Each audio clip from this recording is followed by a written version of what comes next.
Bienvenue dans ce nouvel épisode de Zéro Filtre. Aujourd'hui, je reçois une femme incroyable, Barbara.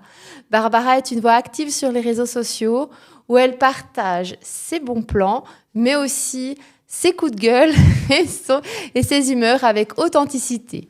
Elle a accepté de venir ici pour nous parler d'un sujet à la fois intime et puissant, son cheminement autour de l'hystérectomie.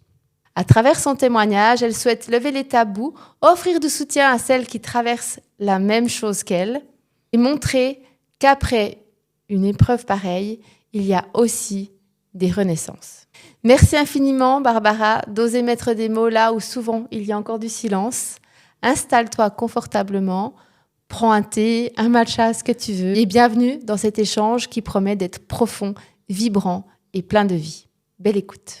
Être une femme, c'est terriblement compliqué. What doesn't kill you makes you stronger. Les hommes et les femmes devraient avoir les mêmes droits. Zéro Filtre, un podcast qui t'invite à explorer des sujets dits tabous en toute simplicité. Le jour où les femmes diront la vérité, les journaux n'auront pas la même saveur. What's wrong with being confident? Dans chaque épisode, plongez dans des témoignages honnêtes, de la confiance en soi à la maternité. Tu as une vraie plateforme. Ce que tu dis a de l'importance. Et il ne me suis jamais permis de souffler, ne serait-ce que 15 jours. Je ne veux plus tomber. Zéro Filtre, présenté par Isaline Ackerman. Notre capacité à changer tout ce qui est démarre ici. Coucou Barbara, coucou Isaline. Merci d'être venue derrière mon micro. Merci à toi pour l'invitation. C'est normal, c'est un sujet que je trouve hyper important et dont on entend encore très peu parler. Ouais, clairement. Et tu le verras, je ne sais pas si j'aurai le temps de le partager, mais c'est quelque chose qui m'a été proposé dans mon parcours à moi aussi Ok. et que j'ai refusé. Et c'est très intéressant du coup que tu viennes témoigner de ton parcours à toi. Mais avant toute chose, qu'on entre dans le vif du sujet, j'ai d'abord mes petites questions signatures de début de podcast. Et normalement, je présente mon invité. Oui. Mais toi, Barbara, on se connaît un peu, on est un peu plus amis que mes autres invités. Donc, je peux dire que tu t'appelles Barbara, que tu habites dans la belle région du Jura. Bernois. Voilà, mais c'est quand même le Jura. Oui, oui. Tu es active sur les réseaux, tu es maman de 2 enfants et tu as la quarantaine. Exactement. On vit plus ou moins les mêmes changements, nous deux. Oui. Et le reste, je vais te laisser compléter tout ça. Eh bien alors oui, je suis maman de 2 garçons de 7 et 11 ans. On est une famille recomposée. J'ai aussi une belle-fille qui a 22 ans, avec qui je m'entends très bien. Et je suis mariée depuis 1 année, après 14 ans de vie commune. Voilà. Je travaille à 50%, ce qui me permet le reste du temps de m'occuper de ma famille, de mes enfants, de moi aussi un petit peu, parce que depuis que j'ai 40 ans, j'ai aussi réalisé qu'il ne fallait pas s'oublier. Et de créer du contenu pour les réseaux sociaux également. Donc, je suis hyper active. J'ai besoin de ça. Et voilà. Et on t'a présenté, tu t'es présentée avec tes casquettes. Celle-là, tu la connais, la question. Je crois la connaître. Et qui tu es, Barbara, sans rôle ni casquette? Sans rôle ni casquette. Moi, en fait, je suis une grande aventurière. J'aime découvrir les choses. Et malheureusement, je ne peux plus trop les découvrir, ce qui est aussi normal. Mais je pense que plus tard, ça reviendra. J'adore la découverte, découvrir des gens, partager, échanger. Et ça me fait... ça me donne du baume au cœur, en fait. Voilà. Une grande aventurière. Ouais. T'es partie à l'aventure. Alors aujourd'hui, complètement. Alors aujourd'hui déjà, Oui. et puis avec ce dont tu viens parler précisément aussi. Oui, tout à fait. Ouais. Juste avant qu'on débute dans vraiment le vif du sujet, est-ce que tu peux nous expliquer concrètement ce que c'est, comme ça? L'hystérectomie. Voilà. Alors en fait, c'est une opération qui va nous enlever notre matrice. Il y a diverses sortes d'hystérectomie, comme j'ai compris. Moi, j'ai eu par laparoscopie. Ça veut dire qu'il y a 3 trous, un dans le nombril, et 2 autres juste à côté. Ils sortent tes organes, en fait. Ils sortent ta matrice, par là. Et pas abdominale, comme une cicatrice de césarienne. Donc, maintenant, je n'ai pas beaucoup de cicatrices. Et par contre, pour mon cas, ils m'ont laissé les ovaires. Donc, j'ai quand même toujours... je n'ai pas encore la ménopause, en fait. Je suis en préménopause, mais ils les ont laissés, mes ovaires. Ça, c'est un choix médical qui me convenait totalement. Ok, ça, c'est quelque chose qu'on va pouvoir reparler après. Ouais, mais... tout à fait. Qui est différent selon chaque personne, c'est ça? Oui, exactement. Selon ce que tu as, si c'est un papillomavirus, si c'est un cancer, si c'est l'endométriose ou autre. Quoi. Et pourquoi aujourd'hui tu as décidé d'accepter mon invitation et de venir témoigner? Alors, tu le sais très bien, mais je vais l'expliquer, effectivement. Parce que moi, j'ai vécu cette période de ma vie assez seule. J'avais besoin de... Tu sais, comme dans les alcooliques anonymes, il y a des groupes, je me présente, etc. Et puis discuter, échanger, ça m'aurait fait du bien parce que je me suis rendu compte que finalement, c'est quelque chose que ça touche que la femme. L'homme, il est à côté, mais il ne comprend pas vraiment parce qu'il ne le vit pas. Et au-delà de tout ça, on est seul à vivre cette... ouais, c'est une expérience quand même. On a des questions, les médecins n'ont pas beaucoup de réponses. On se sent vraiment seul par moment. On va essayer de chercher des réponses. Typiquement, je me suis inscrite sur des groupes Facebook où je me suis vite retirée parce qu'il n'y avait que des catastrophes, après l'opération et tout, ça me faisait vraiment peur. On pouvait échanger, mais sans vraiment échanger. Donc ça m'a manqué. Et puis là, aujourd'hui, je suis là pour les femmes qui nous écoutent et qui ont besoin d'un soutien. Typiquement, j'ai rencontré, maintenant je ne sais plus son prénom, qui est avec Cléoria. Cléoriana, qui fait ses réseaux sociaux.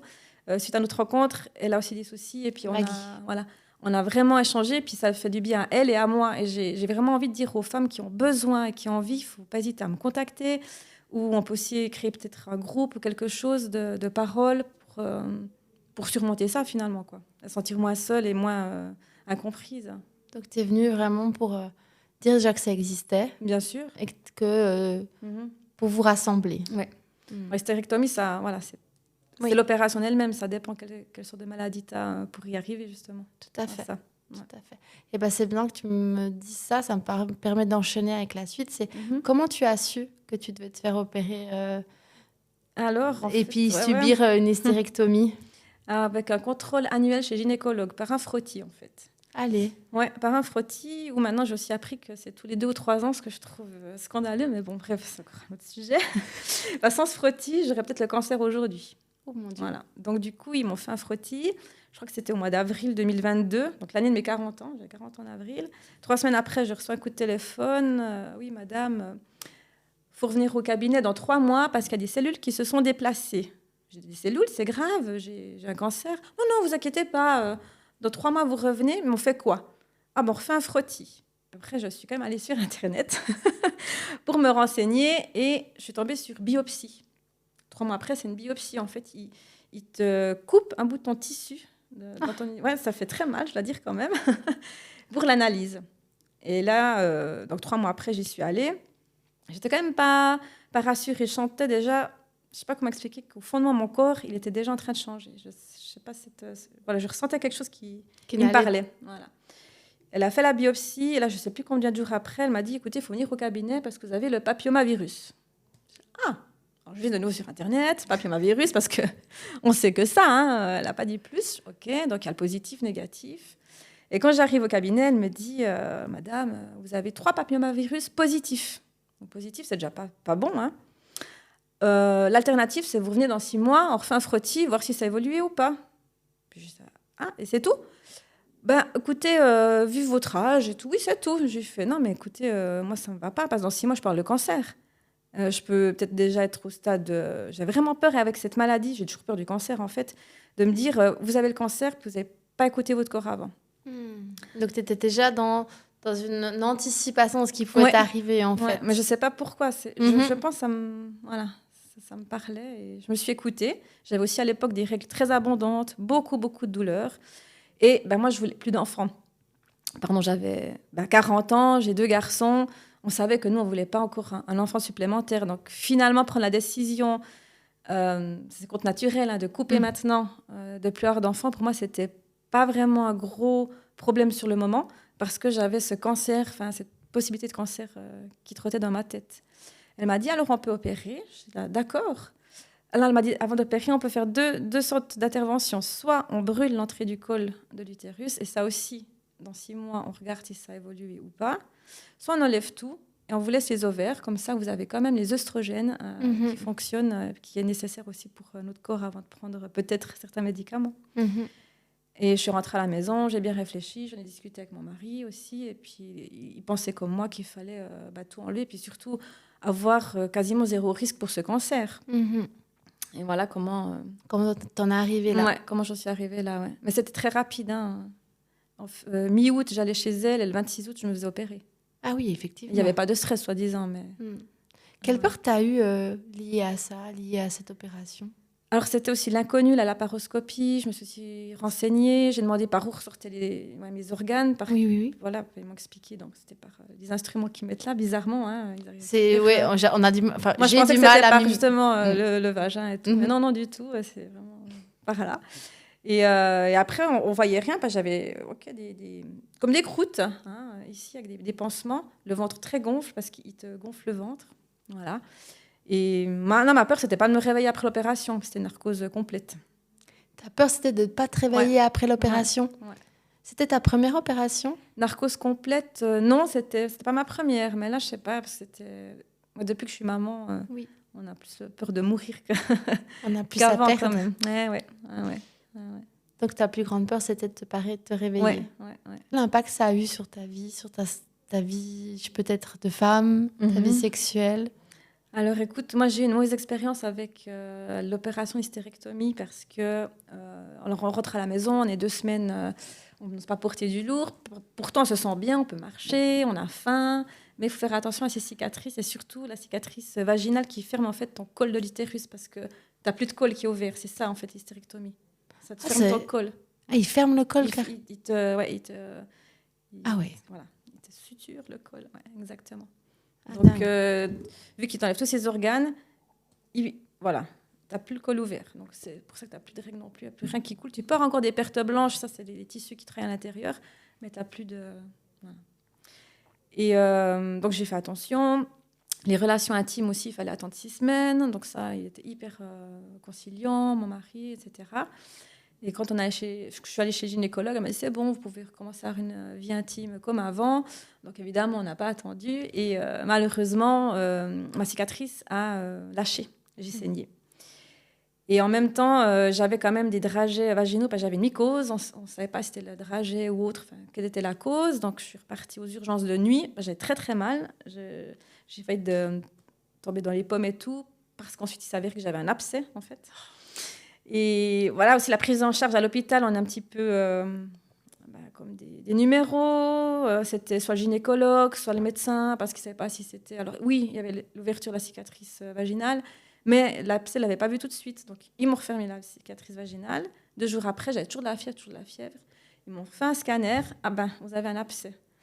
Je dis, ok, qu'est-ce qui se passe? En fait, 2 options. Soit on réopère, donc ce serait 3 opérations en 6 semaines. Sympa. Soit on vous soigne avec des antibiotiques par intraveineuse. Donc, j'ai fait 10 jours d'hôpital, juste pour des antibiotiques. Et toujours, la gynécologue, elle venait 1 fois par jour, voir si ma fièvre allait tomber, si j'avais pas trop de douleur. Sinon, j'étais toute seule à l'hôpital en attendant que le temps passe. C'est hyper long, ça. C'était hyper long. Et là, c'était vraiment un des moments les pires de ma vie, quoi. Ouais. Mes enfants, ils venaient, on donnait des espoirs. Ah, je peux rentrer ce soir. Ah non, maman, elle peut pas rentrer. Toujours de la fièvre et autres. C'était vraiment... compliqué, et puis là j'arrivais encore pas à penser que j'avais plus d'utérus, c'était vraiment t'étais dans le mode guerrière quoi. Voilà, donc t'as pas eu de temps pour accueillir cette décision. Non. Et juste avant que je reparte la 2e fois à l'hôpital, la gynécologue m'avait téléphoné en me disant, je crois que c'était justement 2 semaines après l'opération, j'ai oublié de le dire avant, oui écoutez madame, suite à l'analyse de la pathologie, vous êtes au stade avant le cancer. Ah, donc ton intuition était bonne. Ouais, exactement. Et là, j'aurais dû m'inscrire à Berne, je ne sais plus quoi, pour le cancer, et j'ai pas pu.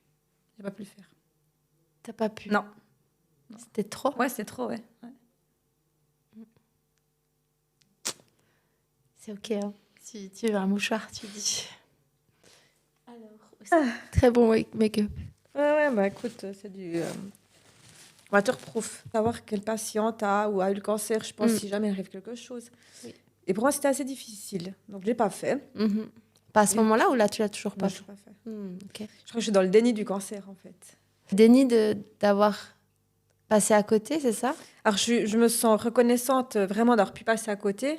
Mais si je n'avais pas écouté mon corps, puis ça aussi, j'insiste pour les femmes ou les hommes qui ont besoin ou bien entendre quelque chose au fond d'eux-mêmes, il faut quand même aller jusqu'au bout, quoi.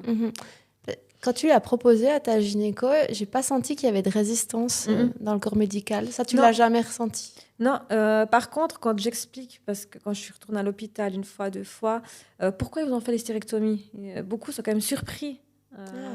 que j'ai eu cette hystérectomie. Et, Ok. est-ce qu'elle m'a dit... Est-ce que c'était dur pour toi de t'inscrire pour, je sais pas, dans des démarches de cancer, c'est ça? Oui, exactement. C'est l'Institut à Berne. Ils ont besoin de savoir quelle patiente a ou a eu le cancer, je pense, si jamais il arrive quelque chose. Oui. Et pour moi, c'était assez difficile. Donc, je ne l'ai pas fait. Mhm. Pas à ce Et- moment-là ou là, tu l'as toujours Non, pas je fait? l'ai pas fait. Ok. Je crois que je suis dans le déni du cancer, en fait. Je sais pas si c'est le déni du cancer. Oui, mais oui. ouais. T'es déni d'avoir passé à côté, c'est ça? Alors, je me sens reconnaissante vraiment d'avoir pu passer à côté. Mhm. Mais si j'avais pas écouté mon corps, puis ça aussi, j'insiste pour les femmes ou les hommes qui pardon, ont besoin ou bien entendent quelque chose au fond d'eux-mêmes, il faut quand même aller jusqu'au bout, quoi. Mhm. Quand tu l'as proposé à ta gynéco, j'ai pas senti qu'il y avait de résistance dans le corps médical. Ça, tu Non. l'as jamais ressenti? Non, par contre, quand j'explique, parce que quand je suis retournée à l'hôpital une fois, deux fois, pourquoi ils vous ont fait l'hystérectomie? Et, beaucoup sont quand même surpris que j'ai eu cette hystérectomie. Et, Ok. est-ce qu'elle m'a dit aussi toutes les réponses justes de l'analyse du frottis ou pas? Ça, je ne sais pas. Parce que moi, j'ai demandé le dossier. Maintenant, j'ai aussi changé de gynécologue aussi. Voilà, parce que j'avais plus confiance. Et puis, ça aussi, il ne faut pas hésiter de changer de médecin si on voit qu'on n'est pas bien avec, quoi. Mhm. C'est hyper important.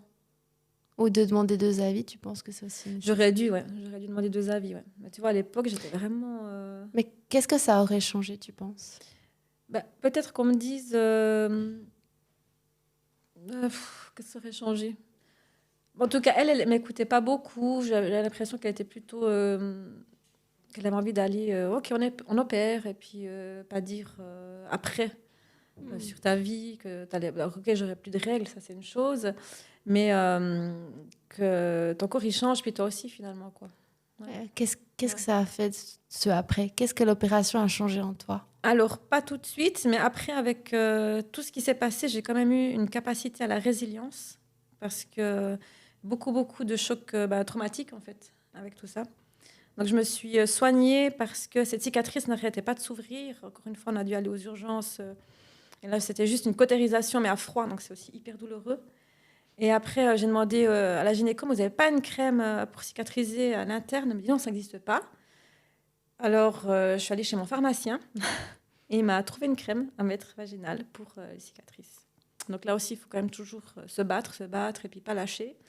J'ai fait avec un magnétiseur, j'ai commencé l'acupuncture que je vais régulièrement aussi et grâce à ça, elle m'a aidée pour ma cicatrice vaginale aussi. Ensuite, il faut, voilà. Puis une fois que j'allais bien, mieux je dirais presque une année après, là j'ai réalisé, ah ouais, tu n'auras plus jamais d'enfant. Ah ouais, tu n'as plus de règles. Puis ça faisait déjà une année que j'avais plus de Donc, règles. en fait, ce que j'en sais, c'est que physiquement, tu as eu ce processus, tu étais tout le temps dans te soigner, en fait, pendant presque une année. Et après une année, gentiment, tu as commencé à dire, ah, mais... À réaliser, ouais. À l'intégrer mentalement et partout. Ouais. Et qu'est-ce que ça a fait, ça, en toi? Écoute, ça a fait que je me suis dit, ah ouais, c'est vrai, je pourrais plus être maman. Donc j'étais triste. Puis après, je me suis dit, mais j'ai quand même 2 enfants, faut voir le positif et puis être reconnaissant de ce que tu as eu quand même jusqu'à maintenant. Certaines n'ont pas la chance d'avoir des enfants et puis ils ont d'autres maladies. Donc, être reconnaissant de ce que j'ai eu, ouais. Ça, c'est juste tout le temps. Mais il y a eu un deuil à faire, tu dis. Il y a eu un deuil à faire, bien sûr, ouais. Et je ne pensais pas devoir le faire non plus, étant donné que j'avais quand même des enfants, tu vois. Je me suis dit, ça serait, entre guillemets, peut-être plus simple parce que j'ai des enfants, mais non. Mais non, parce que aussi maintenant, j'ai plus mes règles, mais on a quand même les hormones et je ne sais pas dans quel cycle du mois je suis, si c'est parce que je suis en train d'ovuler, j'ai quand même mal aux ovaires, ou si c'est parce que j'ai mal aux ovaires, je me dis, oh, un abcès de nouveau, qu'est-ce qui se passe? Enfin, voilà, c'est toujours un petit peu sur le qui-vive, mais ça va quand même mieux. Je me fais toujours accompagner pour ça. Tu te sens plus sûre de toi qu'avant, l'opération? Bien sûr, ouais. Qu'est-ce qui fait que tu te sens plus sûre de toi? Je pense d'avoir surmonté cette épreuve, d'avoir dû trouver des moyens pour aller mieux. Ça m'aide aussi à prendre confiance en moi et puis à me dire, j'ai pu le faire, on peut y arriver et puis aller de l'avant.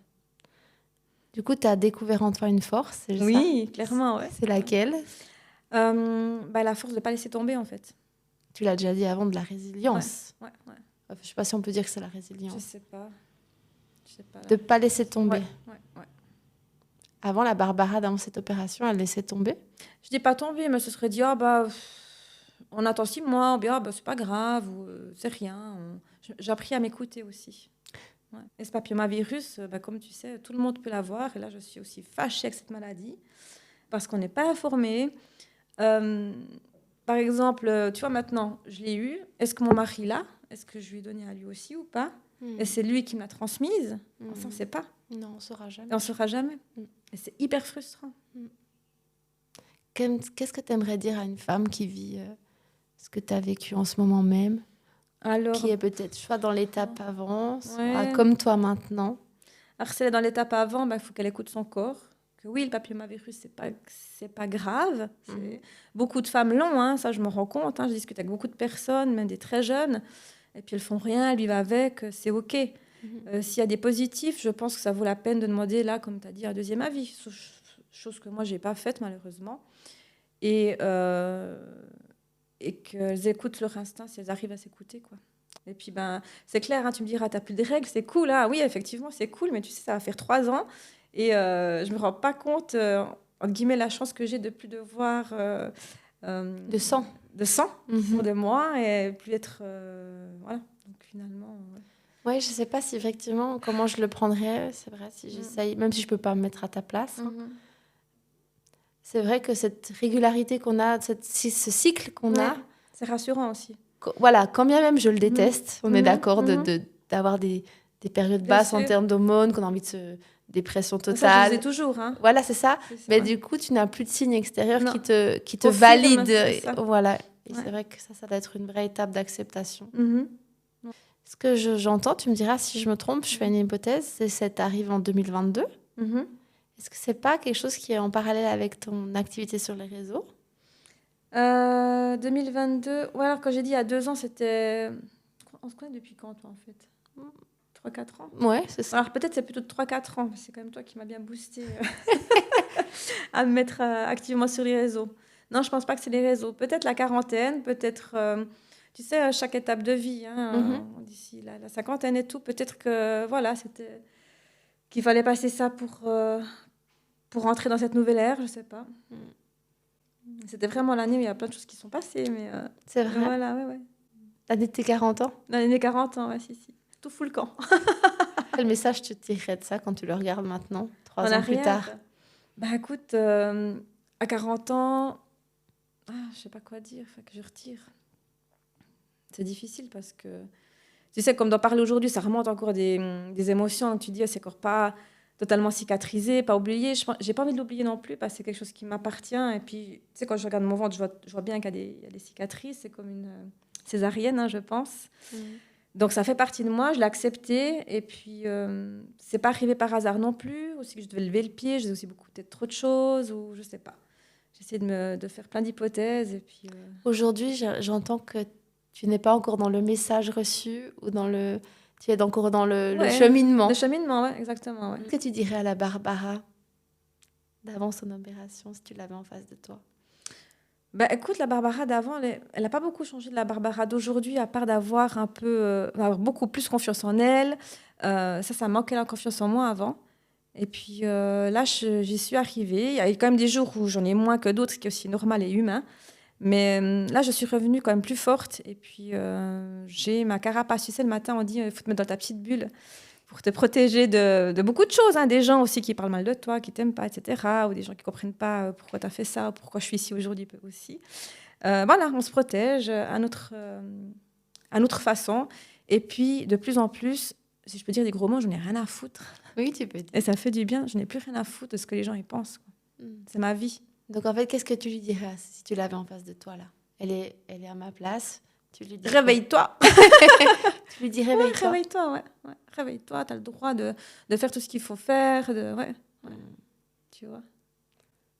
Ce que j'entends, c'est que tu as quand même plus confiance en toi. Donc, bien sûr. Est-ce que je peux mettre l'hypothèse que le cadeau caché, c'est cette confiance en toi qui est ça, arrivée ? oui. Peut-être c'est ça. Tu me vois aussi avec les réseaux. Comme je disais aussi, grâce à toi, on en discute beaucoup. Qu'est-ce qu'il faut faire ou pas ?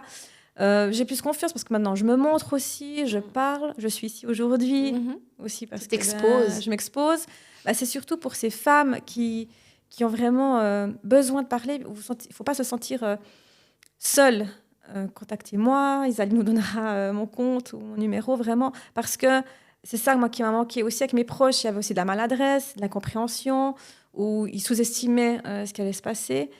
Et voilà, c'est pas rien, même parce qu'on voit pas. Hein, quand on s'est fait opérer, on n'a pas le bras dans le plâtre ou bien des immenses cicatrices. Donc, on se dit, ah, ben, elle va bien. On voit rien. Elle va bien, tout se passe bien. Ben non, c'est pas ça, quoi. Après l'opération, comment tu t'es sentie dans ta féminité, dans ton corps? Comment ça s'est passé? Écoute, toi, tu pouvais rien faire. J'ai pris de l'aide à domicile pour faire mon ménage. Je voyais mes enfants, et je les serrais comme ça dans mes bras, même pas les porter. C'était compliqué, mais j'ai aussi accepté parce que j'avais pas le choix. Mais mon corps a relativement changé aussi. Tu sais, quand tu as tes premières relations intimes, tu es là, qu'est-ce qui se passe, comment ça va? Tu te redécouvres en fait. Ouais. Est-ce que tu aurais aimé entendre? Déjà, l'après, ce qui peut arriver ou pas après l'hystérectomie, parce que la seule chose qu'on m'a dit, parce que tu fais que 2 jours à l'hôpital, ça va, c'est pas énorme. Hein. Prenez des vêtements amples, parce que le ventre aura gonflé, puis vous ne pourrez pas mettre des vêtements très serrés. Donc, ça, moi, ils me l'ont dit. Mais après, c'est de l'attente, en fait. C'est de l'attente jusqu'à tu vas 6 semaines après chez ta gynécologue. J'avais un tout petit peu des pertes de sang, mais très légères, tu sais, comme en fin de règle. J'appelle la gynécologue. Ah oui, c'est normal, c'est peut-être parce que... comment elle m'a expliqué ça? Quand elle m'a recousu, m'a fait la cicatrice, elle a peut-être oublié un tout petit bout, tu vois. Donc, ah, d'accord, pas d'infection, rien. Puis moi, je pense que c'est à ce moment-là que l'abcès... c'est dit, youh, c'est tout bon pour les abcès, ça. Mais bon, voilà.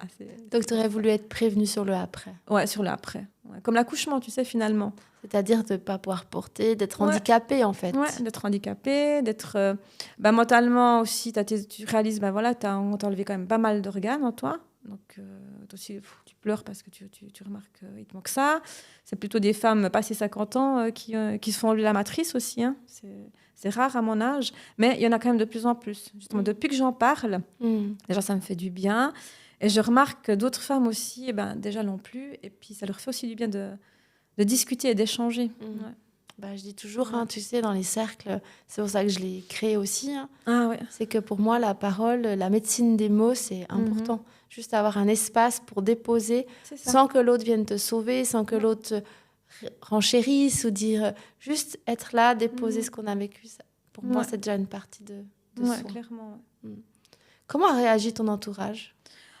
Écoute, il fallait vraiment leur expliquer ce que c'était. Ouais. Pour eux, déjà, le papillomavirus, ils ne connaissent pas plus que ça. Et puis les conséquences, j'ai dû expliquer, mais je pense que personne n'a vraiment compris ou voulu comprendre, je ne sais pas, aussi c'est normal, hein, qu'est-ce qui allait se passer, qu'on enlève vraiment la matrice qui reste des ovaires, puis après, toi aussi, tu étais même surprise qu'ils m'ont refermé. Oui, je ne savais pas ça. En fait, le col d'utérus, il est fermé en haut. Et voilà, c'est un muscle d'où on peut, comme tu avoir des rapports, des relations intimes, parce que je lui ai posé la question, je lui ai dit, mais s'il est fermé, comment ça se passe? Ne vous inquiétez pas, c'est un muscle. Ah, d'accord, toi, on a appris beaucoup. Sur l'anatomie féminine. Exactement, oui. Donc, c'est toutes des choses que, et de s'être préparé, savoir. Donc là, j'informe volontiers.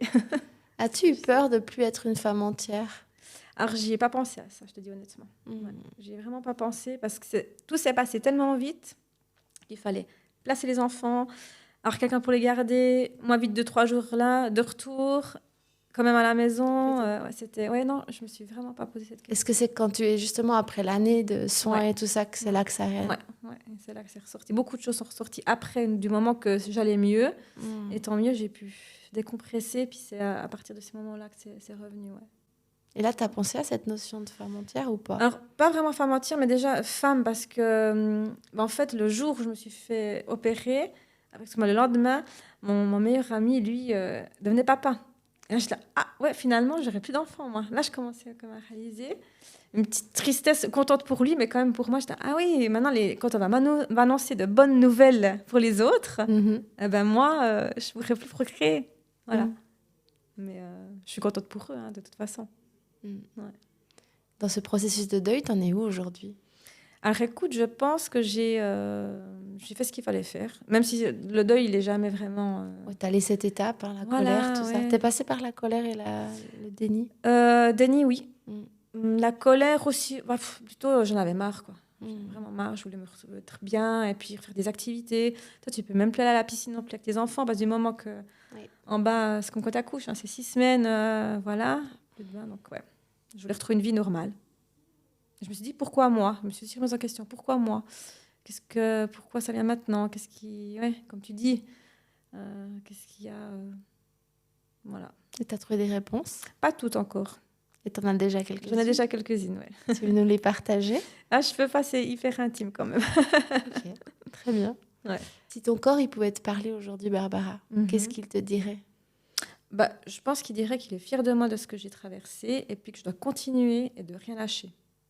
Qu'est-ce qui te limitait avant dans être Barbara, qui maintenant, après cette étape de vie, a sauté?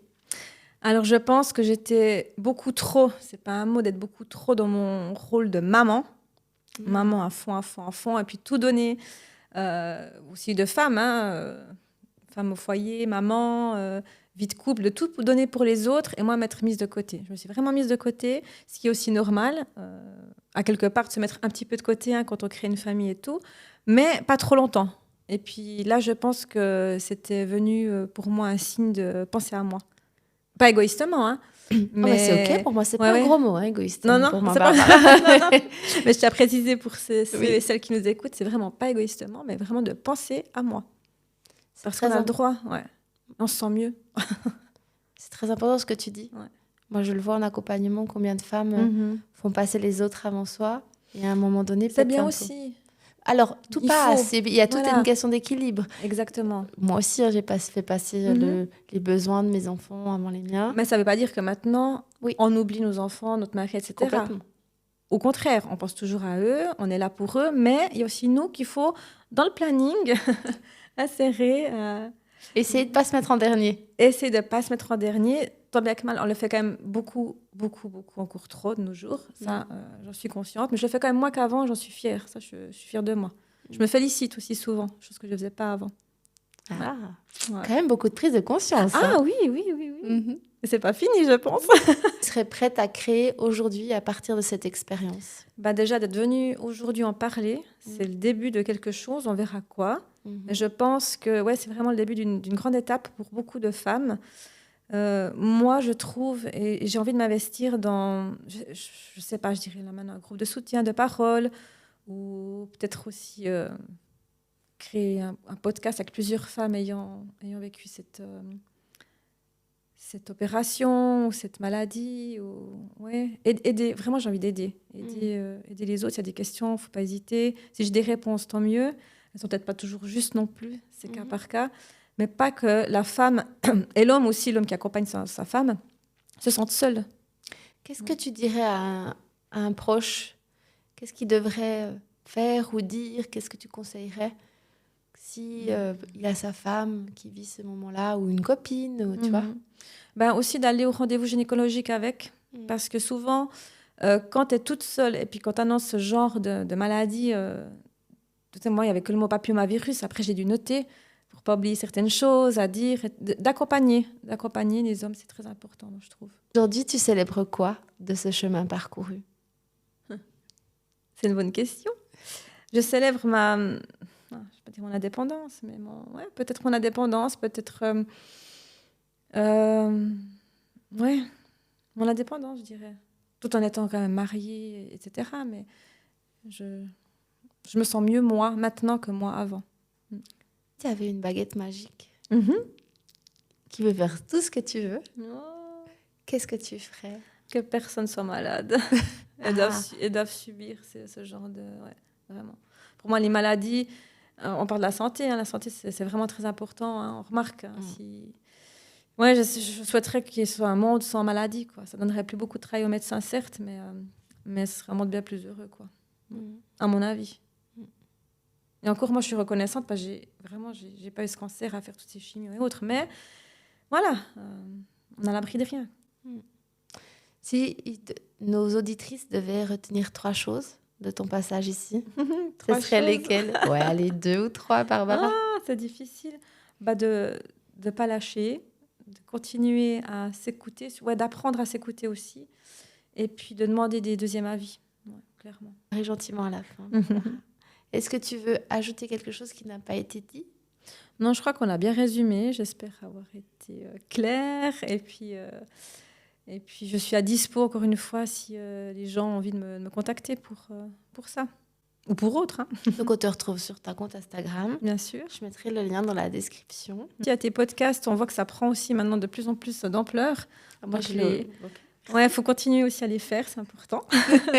Et on va être entendu encore avec plus de monde. Donc ça, c'est génial. Ouais, je te remercie d'avoir laissé la chance d'avoir pu participer aujourd'hui.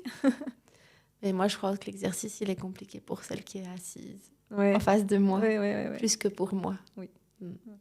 Merci d'être venue, Barbara, Merci à toi. avec ton authenticité, partager une petite partie de ta vie, parce que bien sûr, Barbara ne se résume pas juste à cette opération. Ah, non, elle du ne tout. te définit surtout pas. Non. Tu es bien plus que ça, je le sais. Et si on a envie de suivre tes péripéties, il faut aller voir ton compte. Oui, bien Que sûr. j'adore. Ah, merci, t'es chou.